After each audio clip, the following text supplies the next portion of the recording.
Good afternoon, everyone. Thank you so much for joining with us. Oh, thank you, Ruth. Okay, thanks, everyone. Sorry, we were doing a little bit of troubleshooting here, and sorry that you got to hear a little bit of our last minute planning. So thank you all for joining us. My name's Ann Feldkamp, and I'm the Director of Content Acquisition with Learn 360 and our K-12 streaming division. I'm really excited to share with you some great ideas by these beautiful minds today, Trisha DiFazio and Allison Roser. We came across this wonderful blog they had written with some really thoughtful ideas that focus on how we can expand our learning into the summer months and some really fun activities. And so as we've done a lot of these webinars to help navigate these waters, a lot of questions we have are, how can we really engage students? So we have all these resources and tools available to us, but how can we really, how can we get that engagement? And so when we came across their ideas that really truly were engaging, I can say even myself as a mother, I've used them and my kids love them. We reached out to them. Trisha DiFazio is a professor of education at the University of Southern California. She's an author, she's a keynote speaker, and she's passionate about social, emotional learning, and cultural and linguistic responses. And I'm fortunate to be able to call her a friend.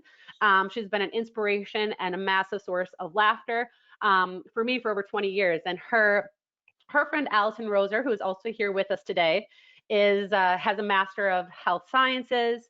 She's a professional certified coach, and she has almost 2 decades of experience working with leaders in education, child welfare, and social change.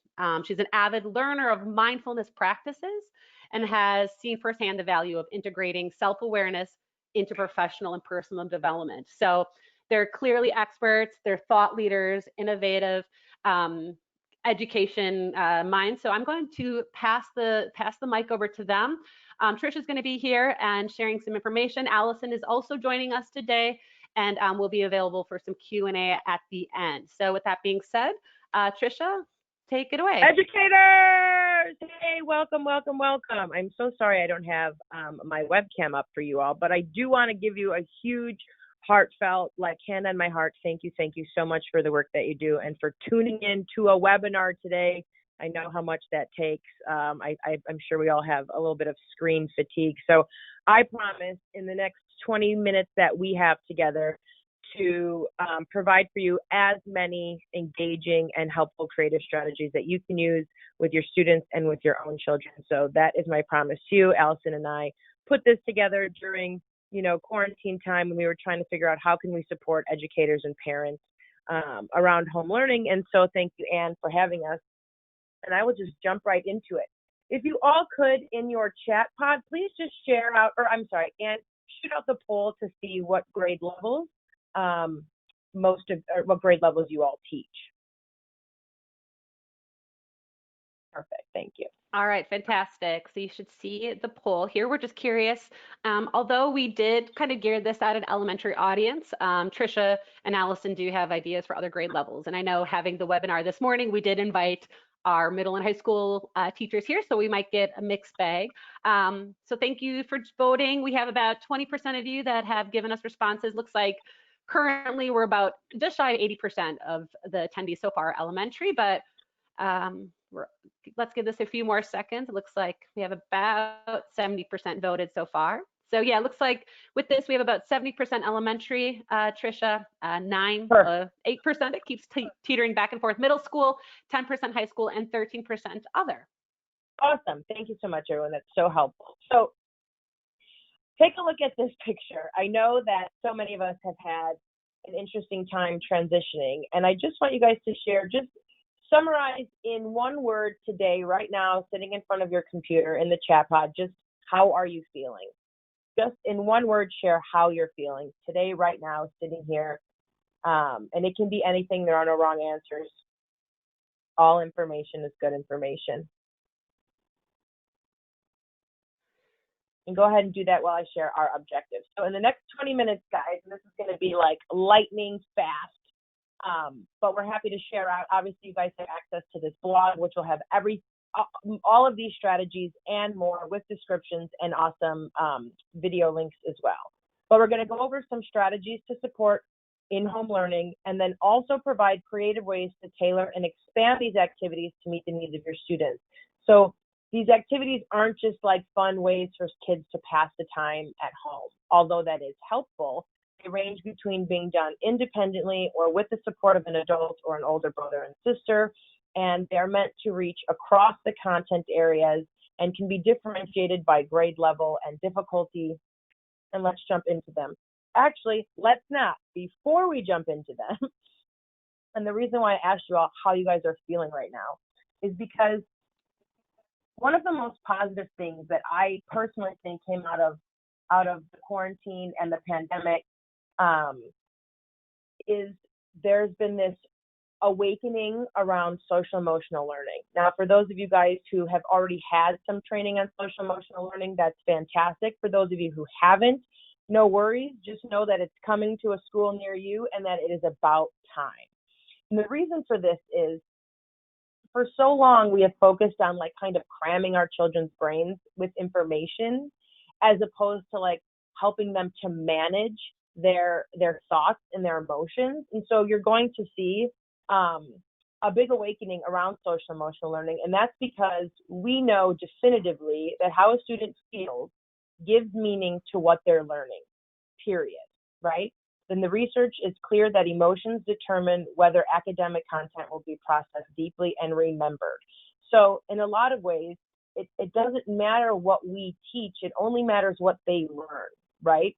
And so with these activities, the goal is to help engage them in such a way that we can bring in their emotions to help make those like indelible representations in their brain so they can constantly like go back through those neural pathways and retrieve that information. So there's no more this idea of like spraying and praying information on kids, right? And hoping and just praying that they remember what we've dispensed to them. So really getting them to become active in their learning is essential for it to be processed deeply, to be remembered, and to be accessible to them later on. So what we've seen in this shift with learning, leaving the school building and coming back into the house is that so many of these social emotional needs that might have been met in school now have to be met in the home. And so this list, and I urge you to take a screenshot of it, or you can snap a picture on your phone, but I've had this list in every presentation I've done in the last 10 years,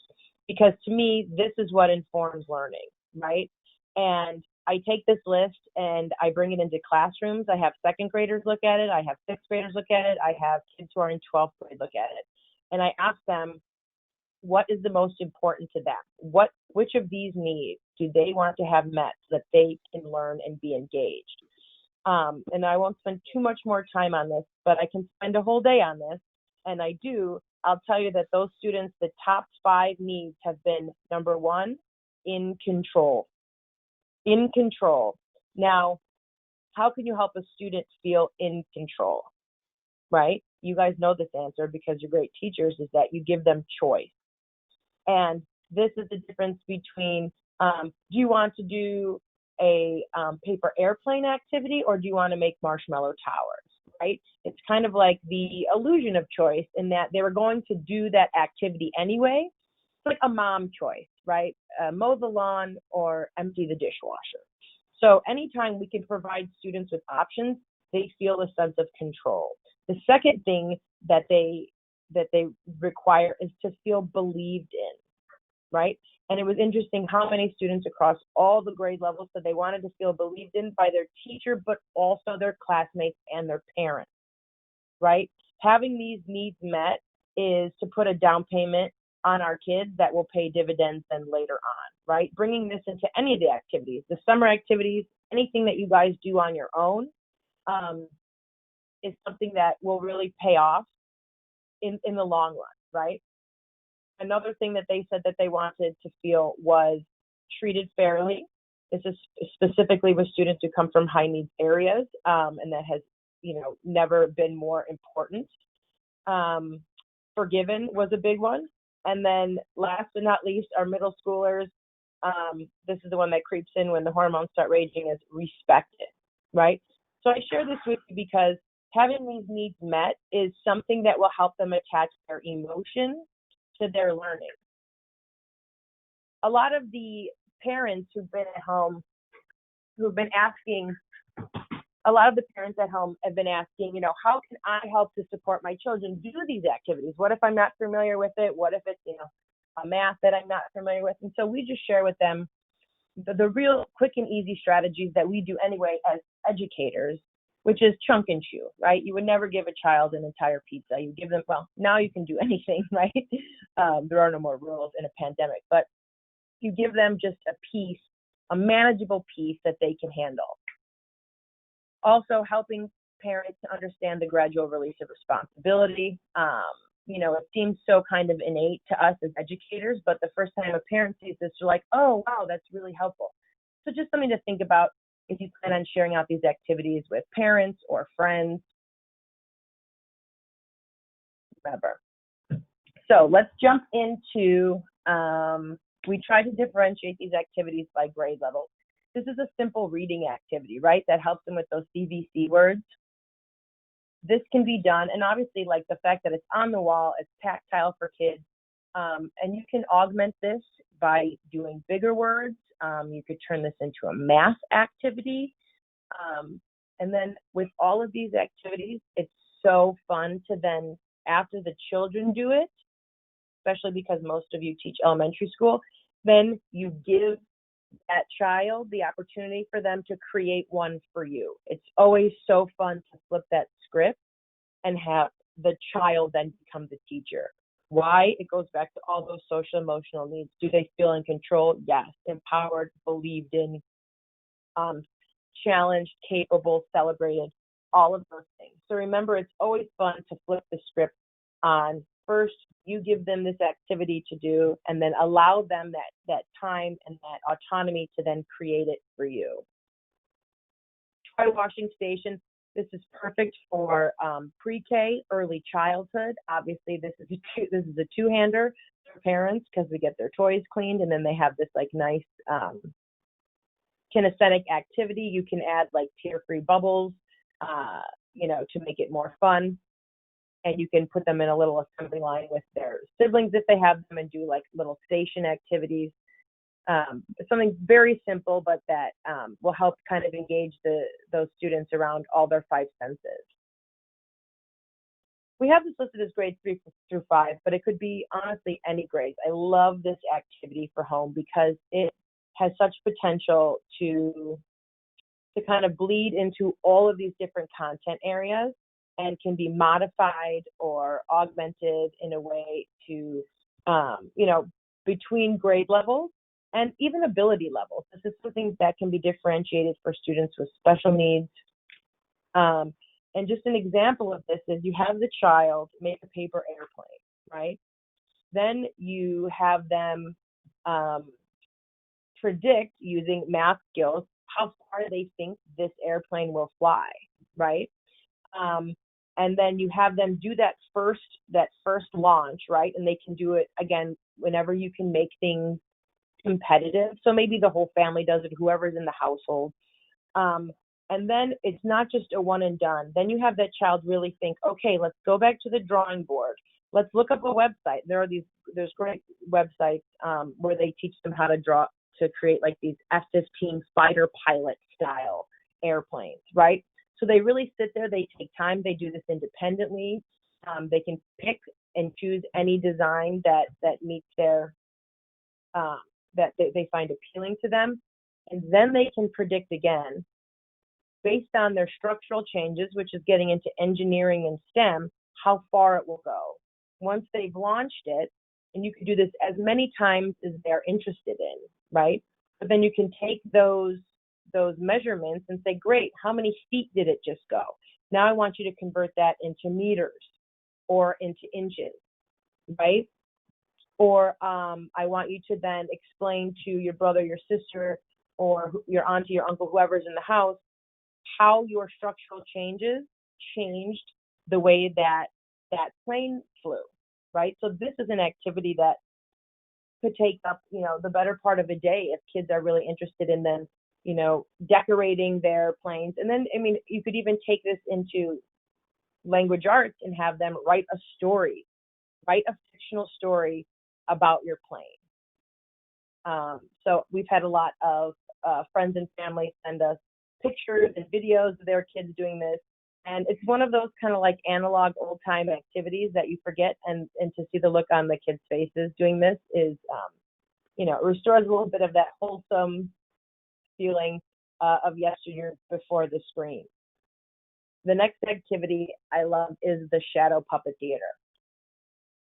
Again, any of these can be modified based on the materials that you have at your home or that your students have available to them. Here, picture here, you have them, using stencils from the internet. If they don't have the internet, they don't have a, printer, you could do sock puppets, right? You could do hand puppets, where they look on, where they use a flashlight up against the wall and they turn their hands into different kinds of animals and things. And then you have them put on a show. Now, to extend this activity, you could have them actually write the script, right? If it's just them, again, or siblings, or they're incorporating parents or adults that are in the house, so they can write out this script. And the more that we kind of elevate these activities for our kids, saying, okay, on Thursday, you're going to do your play, and we're going to maybe FaceTime in, your grandparents or your friends. Anytime that we can bring in those connections with family or friends to elevate these activities to something of like a performance where kids can be validated and affirmed around their effort, something, again, that hits all of those social emotional needs, that learning really, really sticks in their minds. And also it's so fun. I've had, again, a lot of parents saying they didn't even realize how creative their kids were until they started engaging in a lot of these activities. This one started a full-blown competition in a suburb of Chicago between a bunch of parents on the block, because you know those people. Maybe you are those people who you see the neighbors got one, and then 2 houses down, they make theirs twice as big. And it was great fun for all the kids, right? Getting together and figuring out how to draw themselves into chalk art. Chalk art is really having a moment now, but this was, and this takes up a lot more time than you would think. So it's nice to, you can have the students sketch out a plan beforehand, or have them really sit and think, what would be the most sort of creative and interesting way to draw ourselves into the chalk art. Marshmallow structures, this is a true and blue STEM activity. You can alter this by saying whoever can make the tallest structure in 30 minutes wins. Anytime you can gamify or turn these into a competition, the better, right? Also, let's say you just have a household that has one child, reach out to the aunt, the uncle, or the whole class and say, try this and take a picture. Here they're using spaghetti and marshmallows, right? There's a couple other ways that you can modify this using things found around the house. Or it might even be fun to have the kids do the heavy lifting and say, hey, what else can we use in place of marshmallows and spaghetti, and really get their creative thinking juices flowing. For those of you who teach middle school and high school, I know TikTok is a thing of youth culture, but it is important that we maintain our relevance and we understand what young people are doing to entertain themselves. And I have seen some of the most creative short form videos on this app. So, a good rule of thumb when trying to engage with something that might be technology and we might not understand, whether it's Fortnite or TikTok, just ask your child or ask your students, hey, explain TikTok to me. Show me how Fortnite works. Tell me about this. You will see them light up in a way that you can never imagine. They're so happy when we put them in the teacher's seat, right? And so this activity was just recreating famous portraits. To make this a little bit more culturally relevant, this can be the cover of an album, right? This can be the cover of a book. It can be the front of a video game. So letting those kids really think creatively and be like, what could I use in this house to recreate this? What kicks this up a notch? make it a competition, right? And this has never been more important. And especially if you did this within a household or whether it's a virtual classroom, when you make it a competition and you can have children vote, they love nothing more than casting their ballot, right? And what a great thing to love this day and age. Anytime I'm in a classroom and I fly all over the country, or at least I used to, and would be in classrooms in New Mexico or New York City or on a reservation in Washington, anytime you tell those kids, okay, I want you to vote on this, they feel so empowered. So pairing in that, them having a voice, casting a ballot about any of the creative activities that we shared here is something that will really pull them in. Again, anytime we make things competitive, these kids really show up for it. Doing that digitally might just mean posting the pictures of their finished product, posting those, who had the best puppet show, who's had the most dramatic script for the puppet show, who had the most comedic script for the puppet show, and really elevating them around the things that they do well. 21st century learners have to be creative, collaborative, and innovative, right? Think about innovation in terms of like SpaceX and Elon Musk. A couple of years ago, I remember Elon Musk couldn't get a rocket off of the ground without it exploding. And now they just sent, that structure into space. So we need to give kids opportunities to try and fail, but then to go back again and try it to make it better and then go back again. And we can't do that unless emotionally they are invested in the process, right? That's why everything will always come back to that social and emotional piece, because that is how we assign meaning and value to what we're doing. Integrating the arts, right? Depending on where you teach or what your experience is, we've seen arts defunded left and right in this country, and they are making a comeback, and with very, very good reason, right? The arts engage all of our senses. They light up all the different parts of our brains, and kids love to express themselves. They want nothing more than to be seen. When they create art, they put a piece of themselves in the music or on the page or in the structure, and it helps them to be seen. And then as adults, when we validate what they've created or what they've expressed, we help them to open up a little bit more and put themselves out in the world. And we never needed more of it, folks. So I know I went fast and furious, but I made you a promise to give you as much as I could. There are so many more on the blog. Please check it out. And again, on behalf of Allison and I, thank you guys so much for the work that you do for our kids. You're so important and essential, and we love you. Thank you.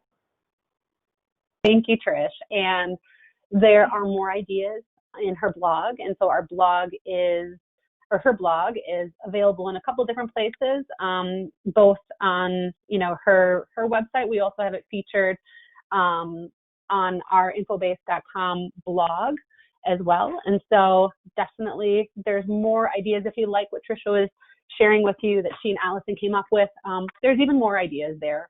We're going to tie a little bit of some resources that can help support you, because not all of us have Trisha in their contacts to be like, hey, I have 4 kids under the age of 5 personally, and I'm like, I went through these and I love them. They were so great for me. And so I know we're all looking for more ideas. And so we want to help to support you in these as well.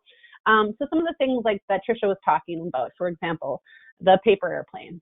Okay, so I might want to make that a little bit more STEM in it, or combine some maybe different engineering or kind of scientific aspects to this. But I haven't taught for over 15 years and I'm a little rusty. And so some of the resources that Infobase provides can help you with these as well and help that brainstorming process. So I did a search for paper airplane. Trisha mentioned that great idea about how we can create a great experience where we're predicting and we're, troubleshooting and doing some of these great activities. And so I wanted to share with you some resources that are available here. And this is Learn360.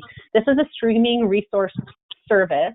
And so you can see things like the paper airplane guy. So there's a guy by the name of John Collins. He, if you didn't know, it was a world record holder when it comes to paper airplanes.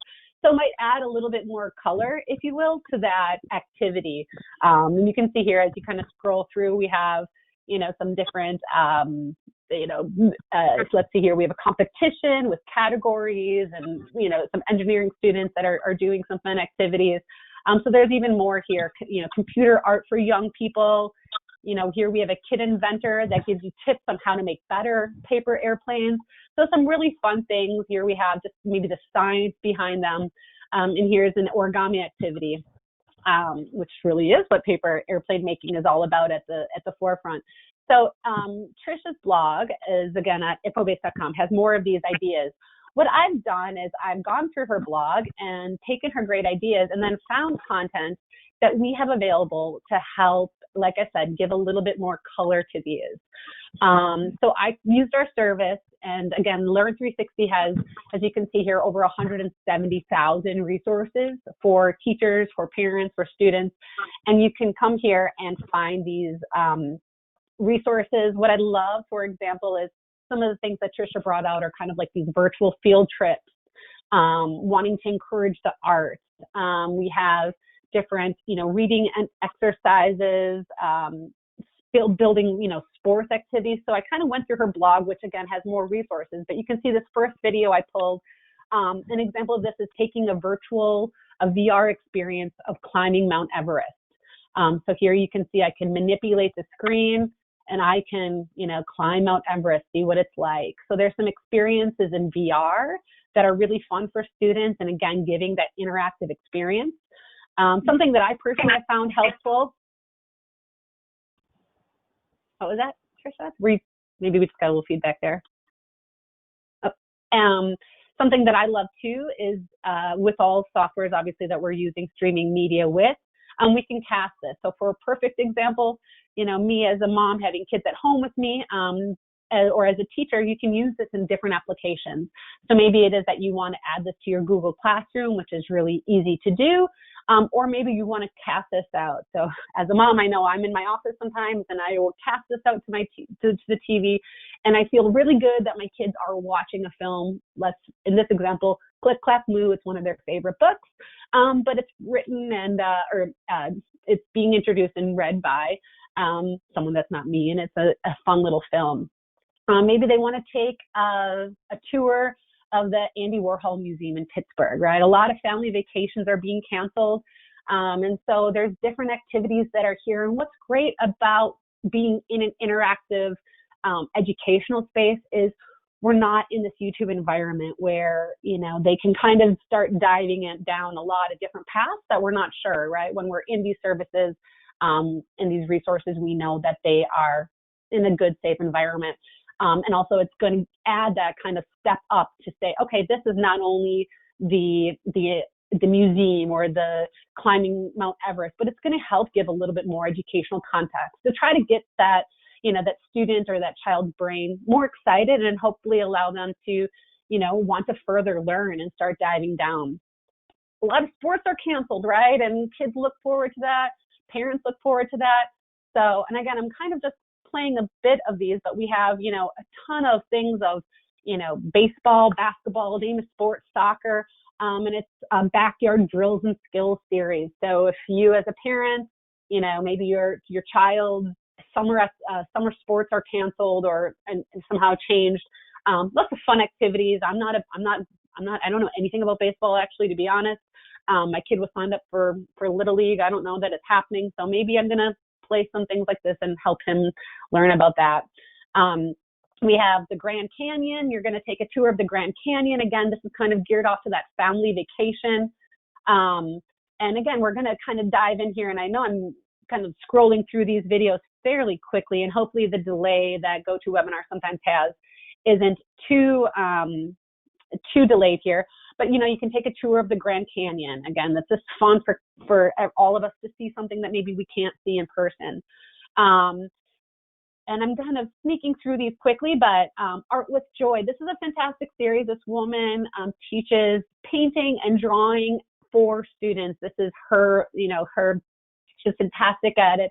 So we have a whole series, the series Art with Joy. She teaches students how to draw and paint. of all different levels, right? We can start off really simple. And again, it's geared at that kind of educational setting, something similar to what they would experience in an art class themselves. But lots of different types of content, whether or not it's something like this. Next one is Helma and Tula. They're a great arts and crafts series, and they make a air quote fancy dress. So they decorate this garbage bag and they get to create this art project. But there's tons of ideas. You know, I am guilty of it.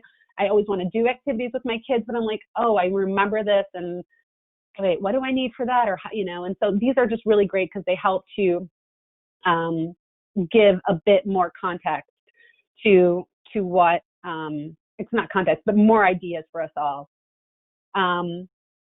And again, these are going to go on and on. Yep, Greg. Real quick on the idea of more ideas. There was a question how individuals might get access to these resources. Oh, thanks, Greg. Yeah, that's a key part, right? Or else Trisha, her blog is available for all of us to use, and she gave a lot of ideas. All of these resources, whether or not it's these, you know, backyard drills and skills, the content I have here, and again, I'm kind of skipping through here, but tons of different types of resources. So our subscriptions, due to the COVID crisis, are available right now as a trial for free. If you go to Infobase.com, you can sign up and get instant access. You can use these with your students, with your children. And if you're interested in more, you can go to Infobase.com, and we'll have our information available here, and we can share with you how to get more access for next school year. But yeah, you know, rather than maybe going through my laundry list of content, because I really want you to watch everyone, they're so fun, so engaging, you know, whether or not it is something that's very specific, a STEM lesson, that they're watching. You know, we have a lot of social emotional content. As Trisha was mentioning, you know, in the very beginning, we need to connect, we need to validate, we need to understand. We have a lot of content that might deal with some of those softer skills too, whether or not it's anxiety or empathy, mindfulness. We have a fun Sesame Street series, and it's a program that's very commonly used called Belly Breathe, and it just helps students to calm, or children to calm themselves down. It's cool. It's got comment in it, and it's really cool. So there's lots of different content here, but it is available if you go to Infobase.com. And so, yeah, this has a lot of great video, but maybe I'll mention one more thing, and then we can get into a more Q&A. I see a lot of questions coming for Trisha's blog, so we'll make sure we get you her access of how to get more of her interest or more of her ideas out there.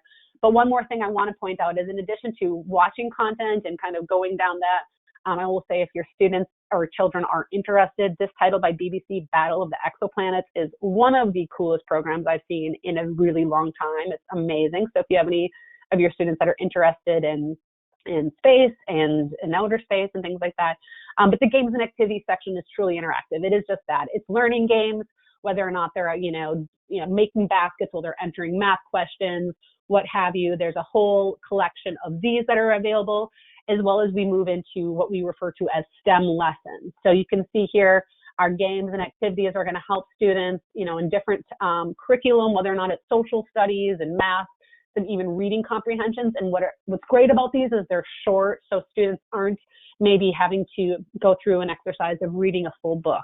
Over the summer, maybe we just want to have some shorter activities to keep that, you know, summer brain drain, if you will.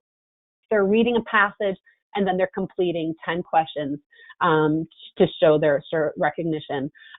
If your students or children are, you know, looking for something a bit more instructional, our STEM lessons truly is a full-on lesson that's going to give them, sorry, let me jump back there. That's really going to give them that full experience. It's going to teach them about the topic and have the interactivity within that lesson. So lots of great ideas here that can help you as a teacher, as a student.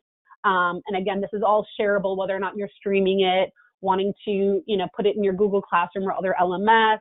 A lot of the content can be downloaded, even if you're in an area where internet is not an option or spotty. So we try to make it as agnostic to share and use in the classroom or with students as possible. So with that being said, I'm going to kind of switch over. I see a lot of questions coming through here, and we can answer those now. Greg, anything that you saw that we might be able to address here from a question point of view? While Trisha was talking, there was a question of Trisha, can you recommend a podcast or video series or book that speaks to incorporating SEL into the high school classroom? Sure. Well, so SEL is obviously like a very broad category, but if this is to be used for a teacher with students, I think something that you can give like immediately to the kids, any of like so I'm obviously a big proponent of mindfulness, right? And like Anne had referred to like the belly breathing and things. So there's, different apps that you can find. I know that there are some on Infobase, but like Calm and Insight are great ways for teenagers to have like a basic introduction to some of those mindfulness practices. Honestly, because the umbrella of SEL is so big, empathy is a big part of SEL. And what creates empathy, honestly, reading fiction, reading nonfiction, reading stories about people, and having like that emotional connection. So some things that seem that aren't necessarily labeled as SEL sometimes are the biggest, you know, are really helpful tools. And I see Anne is sharing like the belly breathe. I'm sure there's a bunch of things on here that will help students. In terms of podcasts, I can't think of anything specifically geared towards SEL, but hopefully soon we will have an SEL book for you in the next maybe 6 months. So I hope that answers your question.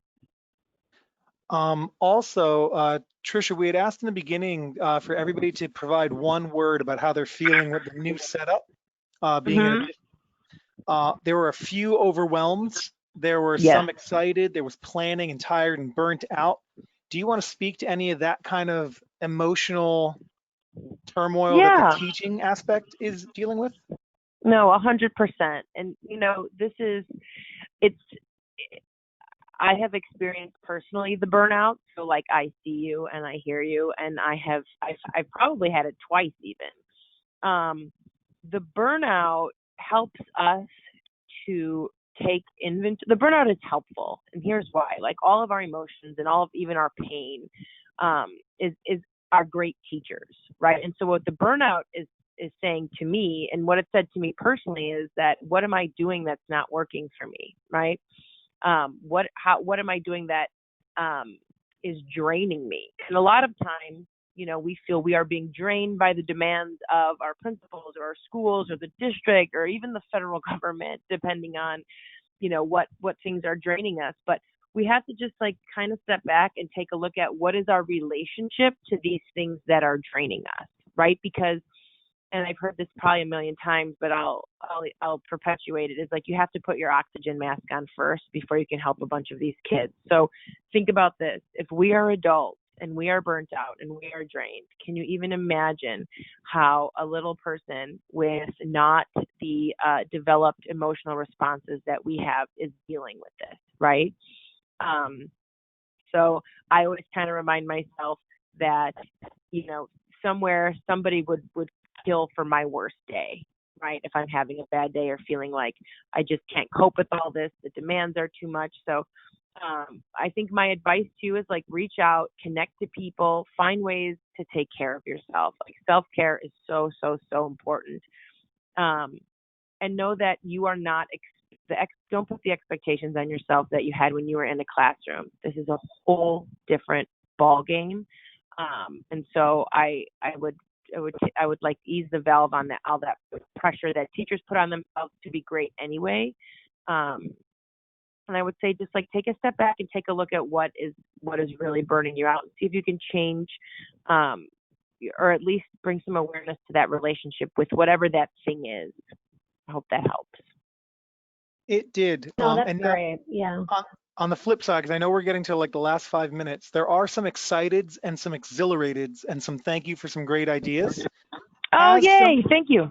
As somebody who is a thought leader, how do you manage new ideas? Like is there a process that you go through to kind of look up for new ideas, or is there something that you would like to share with the audience about, how to stay fresh or on the cutting edge, for the people who are excited about the new environment that they're in? I think for me, and this might not even be the answer to your question, but I think there's a little fortune telling here in this idea that, from experience as someone who can see like the 360-degree view of what education has been in this country and where it's going, I think just know that mindfulness is coming and that it's going to be so helpful.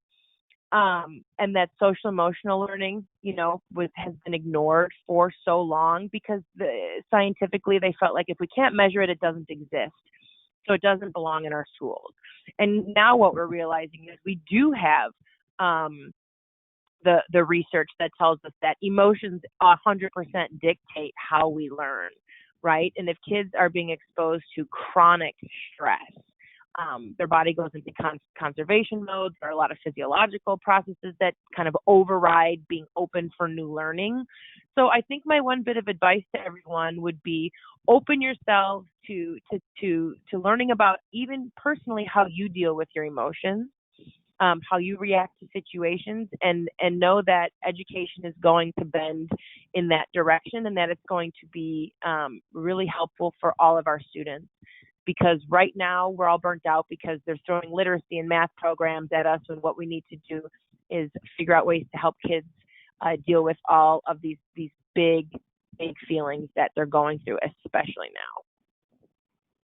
Yeah, that's so true. And I think we're hearing that, not only are we and educators and everyone kind of burnt out, but we need to think about those kids. And I think that's so great that you shared that. In addition, I just want to add a couple quick answers to questions. So here's one. It was asking, like, how can I get access to some of these resources? So Trisha, I do think you need to keep your blogs coming. So I think there's a lot of people that are interested in following you. So please keep it up. And Allison, to you as well. It's always really great to get ideas from our colleagues, from our educators that we trust, that we know, hey, these are some tried and true. And can I interrupt? I'm so sorry. I'd like to ask the teachers, what would you like to see? Like, what if you could determine the next blog post? What topic do you want to see? What do you want to learn more about? Oh, you open that awesome. can of worms. Yeah, we're gonna get some. That's a great. Oh, thank you. No, that's great. If you want to add, I know we were having some issues earlier. If you don't see a chat button, just enter it into the Q&A as a, if you will, as a question. If you want to answer Trisha's question in the Q&A box, just send in your answer. We see it there. If you don't see the chat, I know we had some people that didn't. So yeah, we'd love to hear your ideas, because what great help to have Trisha and Allison to help us solve those. So yeah, if you don't see the chat, I just wanted to mention logistically, you can enter that into the Q&A session, which I see a lot of people are using. So yes, like I mentioned, please keep the information coming. Another question that came up is, how can I get this access? So if you go to Infobasecom and you just simply select this Get Access, it's at the very top of our site. You can enter, it will ask you like, hey, please identify yourself, and then you can get instant access. And, I talk about the video resources that we have in Learn 360, but we have resources for all grade levels, all subject areas. We have, Bloom's Literature, if you're, students or children are interested in Shakespeare. I mean, lots of different great things that it will give you access to there. So it'll kind of hopefully hold your hand a little bit about this. So Trisha, we'll share these ideas with you. We're seeing them coming in. A mindfulness session, just talking about mindfulness. Some things about how to insert these resources, and then got it. So we'll make sure into online classrooms. There's a quick question. I just want to answer that quickly. If you see my screen right now, I'm in that Belly Breathe program. So to insert these into any kind of online learning environment, here we have the Google icon, so I can just simply click on the Google Classroom icon, and it will open up my Google Classrooms. If you are looking to be able to share this to a classroom, you have your embed link, so maybe you're using a different type of LMS. You can copy this link. It's an authenticated link into another classroom. So you can easily share these resources in an online environment. And so from a sharing from our resource, just know we have you covered. We work with districts across the country, and we make the content really easy to share. A question so there's some more ideas coming in, Trisha. We'll make sure we share them with you. A big thing that came in from Ida, and I love this, is just her encouragement for for parents and, and teachers to participate in these activities with their children. And that is important, right? We want to do this together with them. It obviously validates the activity and gives us that time, with our students, with our children. And she's saying, I know it's hard because parents work, but it would be great for parents to be able to incorporate this into remote learning. Oh, right. So encouraging the things that we assign to them as teachers to have it be a family event. I can tell you a quick story, and I know we're running late, so we'll stop this, but my kid's music teacher, she gave this activity, and she wanted us all to listen to music, and then we had to draw a picture of how it made us feel. And my family did this together, and it was probably the highlight of our family's COVID past 2 months. It was, we laughed, it was a memory, and it was a really great experience. And I was so thankful that she did that, because it was really easy for me to say, hey, Google, play reggae, or hey, Google, play this. And I wouldn't have done that without that idea. So teachers, please keep up the ideas. And we really hope we can, as parents, help you to meet those. So that there's coming a lot going in. So sorry, I know we're coming to a bit longer than most of you did this, but we will make sure we answer the questions that we weren't able to hear. And for all of the suggestions, I will make sure I share them with Trisha and Allison, and hopefully maybe even have them back and share these with you. Otherwise, we'll make sure we share their information so that you can follow them directly. Thank you, everyone. Thank you so much. Trisha. Thank you, Allison. You guys are fantastic, and we really appreciate all you do. So have a great day, everyone. Absolutely. Okay, thank you. All right, bye-bye.